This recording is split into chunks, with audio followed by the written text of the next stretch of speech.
I think there's a general agreement that on Ukraine we have to make sure that they are in the best possible position when peace talks start, for them to participate in those talks, and it means ongoing military support, ongoing in terms of weapon deliveries and ongoing training support to Ukraine.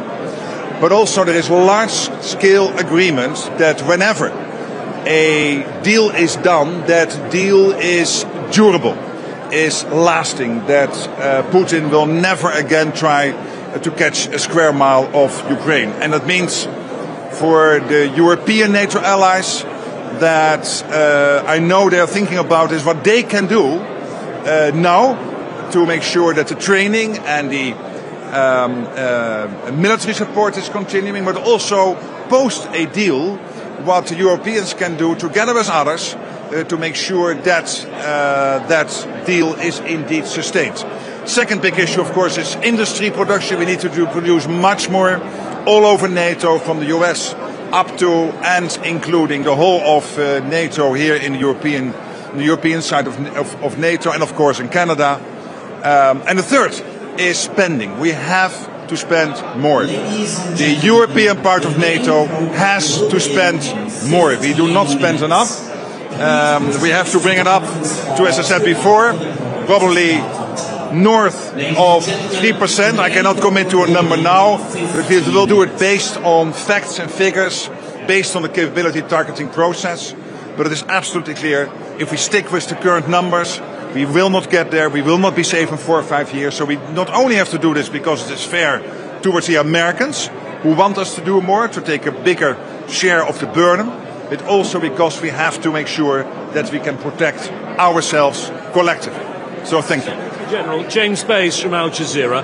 Only 8 months ago, you had a summit in Washington, D.C. All 32 allies agreed, and I know you know these words, but I'll read them to you. We will continue to support Ukraine on its irreversible path to full Euro-Atlantic integration, including NATO membership. Does NATO still stand by those words? Where in those lines it says that it should be part of a peace deal now? Where did you see that? I'm asking you whether NATO stands by that word. That's the conclusion by 32 leaders. But what we are talking about here is the debate, what is the best possible way to make sure that a peace deal is lasting, that a peace deal is enduring. And there are many ways to do that. But it has never been said before, and not even in that Washington summit statement, that when a peace deal would be done on Ukraine, that in that peace deal it should be NATO full stop. That's not the case. Do you agree with that commitment that one day there will be full... I was not in that summit. It was a summit by the 32 leaders. And clearly that is an outcome of that summit. But again, this is not about the peace deal. And I know that many think that part of a peace deal should be NATO. But it has never been promised to Ukraine that it will be part of the outcome. And I think we should take this step by step. Get them in a position of strength, making sure that whenever a deal is done, that that deal will be such that Putin will not try again. From Foreign Policy magazine, how real are the concerns from Europe about being left out of negotiations for a peace deal, like in your discussions? Can I be very honest about my European friends? I really believe what Europeans have to do now is to come up with the concrete plans. One, to get more military aid into Ukraine. Secondly, to get more training into Ukraine. I know that many initiatives are being thought through, are really already brought on board. But also to think through that whenever a peace deal is done, how European countries, probably together with others, but how the European countries can help there. So create the facts on the ground, create the facts in terms of the plans you are making, and that is the best way to get your part at a table. So I would say do this, that's positive, much better than to think, okay, where are we? Is 5% a realistic goal for NATO allies to meet on defense spending, or do you just see that as a Trump negotiating position? What we are doing within NATO is establishing where we are at the moment, where we should be to keep ourselves safe. That is the so-called, sorry for the lingo, the capability targeting process, from which we will see the gaps in how can we defend ourselves or not, country by country. That will deliver a sort of overall ballpark of a number. and my guess is that it will be at least over 3%. Is there a timeline? Do you fear that NATO could be split up because of this Trump administration? Not at all. We have seen that the Trump administration is completely committed to NATO. It has been said by all the senior officials. We have here at this moment almost the whole foreign policy team out of the US. So whenever Europeans are saying we want to be consulted, they are here. Munich, last time I checked, is in Europe.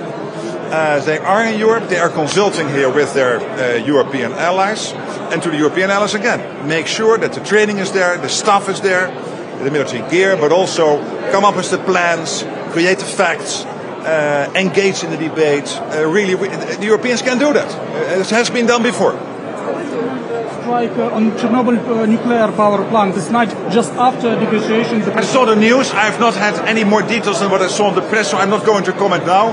But clearly, of course, we follow those events very closely. What's it for the Europeans at a negotiation table? Who should speak for Europe at this negotiation table? Well, I'm here from NATO, and NATO is US, Canada, and the European part of NATO.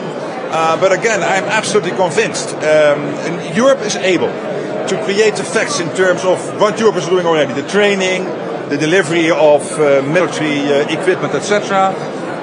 But at the same time, now that the talks could start sooner than later on peace in Ukraine, make sure as Europeans that it's clear what the European side could offer in terms of making sure that a peace deal is lasting. And then you create the facts, and by creating the facts, you will be part of the conversation, no doubt.